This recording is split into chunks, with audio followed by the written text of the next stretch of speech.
Laurent Soli n'est pas journaliste, mais être patron de Facebook en France, c'est avoir plus d'influence qu'un journaliste ou un rédacteur en chef. Énarque au réseau tentaculaire, Laurent Soli incarne plus qu'aucun autre la mutation numérique mondialiste de la haute administration. Ceci à l'heure où les GAFAM recrutent à tour de bras des lobbyistes dans les personnels politiques et dans les institutions. Né en 1970 à Villefranche-sur-Saône, Laurent Soli fait des études classiques, Sciences Po, puis l'ENA, promotion Victor Schœlcher. La préfectorale, le Lot-et-Garonne, le Var, puis le territoire de Belfort, où il est remarqué par Claude Guéant. Il rejoint alors le clan Sarkozy et devient chef de cabinet de ce dernier, au gouvernement, puis à l'EMP.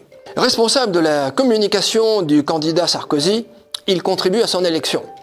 Mais il est en froid avec Cécilia Sarkozy. Il ne rejoint donc pas le gouvernement, mais devient en mai 2007 le numéro 2 de TF1, où il va se brouiller rapidement avec son patron Nonce Paolini. Juste au même moment, Facebook France est accusé d'évasion fiscale.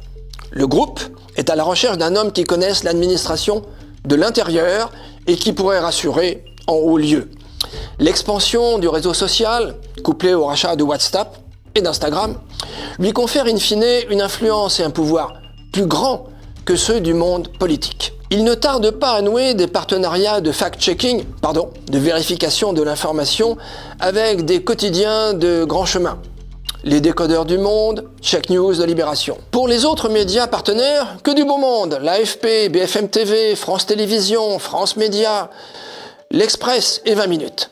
En mai 2018, il cède à la pression de la DILCRA en ordonnant à ses équipes de supprimer la page de Génération Identitaire peu après que des militants se soient illustrés à refouler ou à tenter de refouler des migrants dans les Alpes. L'affaire met au jour la collusion toujours plus grande entre une partie de l'État et le réseau social. Ces efforts de collaboration s'approfondissent à l'automne 2018, lorsque le président Macron annonce à l'occasion d'un forum que des hauts fonctionnaires s'apprêtent à plancher conjointement avec les experts de Facebook sur le contrôle des contenus.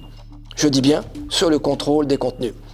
Le président sollicite l'expertise du groupe californien pour établir, je cite, des procédures que doivent mettre en place les réseaux sociaux pour identifier et filtrer les contenus haineux. Des moulures des cabinets ministériels à la transparence des open space, du conformisme idéologique d'hier à celui qui vient, l'ancien de TF1 incarne cette souplesse qui force presque, je dis bien presque, l'admiration. À mesure que le réseau social pratique une censure de plus en plus agressive, Laurent Soli ressuscite, au moins partiellement, une fonction que l'on croyait bien disparue, celle de ministre de l'Information, version Facebook.